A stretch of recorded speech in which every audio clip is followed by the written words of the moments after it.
नमस्कार, मी प्रियांका पाटील. आपण पाहत आहात राष्ट्रीय लोकराज्य न्यूज, निर्भीड बातम्यांचे व्यासपीठ. आज आपण दिवसभरामध्ये घडणाऱ्या घडामोडींवर नजर टाकूया. शिर्डी परिसरातील फूल उत्पादक शेतकरी आणि विक्रेत्यांची बाजू न्यायालयात सक्षमपणे मांडून श्री साईबाबा मंदिरात फुलांची बंदी उठवण्यात विखे पाटलांचे यश. शिर्डी परिसरातील फूल उत्पादक शेतकरी आणि विक्रेत्यांची बाजू न्यायालयात सक्षमपणे मांडून श्री साईबाबा मंदिरातील फुलांची बंदी उठवल्याबद्दल महसूल मंत्री नामदार राधाकृष्ण विखे पाटील आणि डॉक्टर सुजय विखे पाटील यांचे समस्त फूल उत्पादक शेतकरी आणि विक्रेत्यांनी आज आभार मानले. यावेळी समस्त समर्थकांनी, शेतकरी व फूल विक्रेत्यांनी अतिशय जल्लोषात आणि फटाक्यांच्या आतिषबाजीने त्यांचे स्वागत करून आनंद व्यक्त केला. तसेच नामदार साहेबांसारखे सक्षम आणि अनुभवी आणि डॉक्टर सुजय दादांसारखे तरुण, तडफदार व अभ्यासू नेतृत्व आम्हाला लाभले, याचा सर्वांनाच अभिमान वाटतो, असं वक्तव्य फूल विक्रेता आणि शेतकऱ्यांनी केले.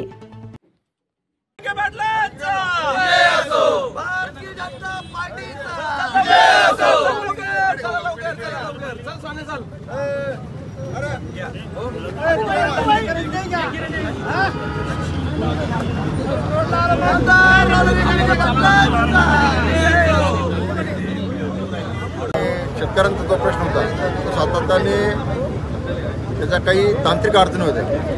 त्या तांत्रिक अडचणी सोडवण्याचं काम सन्माननीय नामदार राधाकृष्ण विखे पाटलांनी स्वतः केलं. त्याबद्दल त्यांचं सगळ्यांच्या वतीने मनापासून अभिनंदन करतो आणि त्यांना धन्यवाद देतो. आज बऱ्याच प्रकारचे रोजगार इथं मुलं उपलब्ध होते.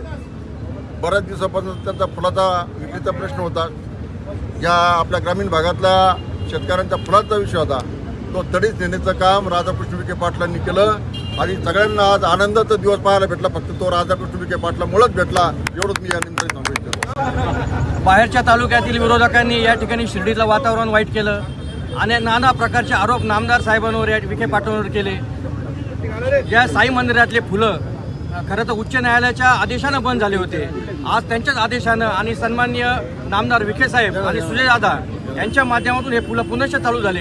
अशा रीतीनं हा सत्याचा विजय आहे. खऱ्या अर्थानं नामदार साहेबांना तुम्ही किती त्यांच्या शरीरावर चिंतोडे उडवले, परंतु सर्वसामान्य जनता ही नामदार विखे साहेबांच्या बरोबर राहील, सुजय दादांच्या बरोबर राहील.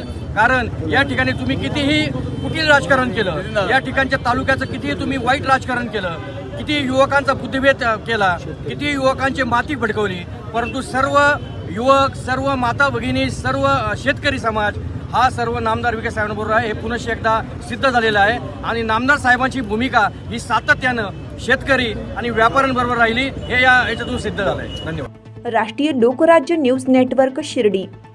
खास दीपावली निमित्त चला पाहुणं, आपल्याला जायचंय. पण कुठे जायचंय? टाकळी ढोकेश्वरच्या हॉटेल वैष्णवी मध्ये जायचंय. म्हणतात तिथे खूप छान जेवण मिळते. चला तर मग जाऊया पारनेर तालुक्यातील टाकळी ढोकेश्वर येथील भव्य दिव्य व सुप्रसिद्ध हॉटेल म्हणजे वैष्णवी हॉटेल. सर्वसामान्यांना परवडणारे हॉटेल म्हणजे वैष्णवी हॉटेल. एक निसर्गरम्य वातावरणाचा आनंद घेऊया फक्त वैष्णवी हॉटेलमध्ये. या हॉटेलची चवच लय न्यारी. पाहुणं एकदा या, हॉटेलची चवच लय न्यारी. अस्सल मांसाहारी प्रेमींच्या जिभेचे चोचले आता पूर्ण होणार ते फक्त हॉटेल वैष्णवी मध्ये. या ठिकाणी सर्व प्रकारच्या पार्टीच्या ऑर्डर स्वीकारल्या जातील. प्रोप्रायटर संतोष रंगनाथ ठाणगे. संपर्कासाठी मोबाईल नंबर 88 30 57 85 05. या हॉटेलचा पत्ता टाकळी ढोकेश्वर नगर, कल्याण हायवे, पारनेर चौक, तालुका पारनेर, जिल्हा अहिल्यानगर. ताज्या बातम्यांसाठी आणि अपडेट्ससाठी राष्ट्रीय लोकराज्य न्यूज चॅनलला सबस्क्राईब करा. तसेच लाईक आणि शेअरही करा.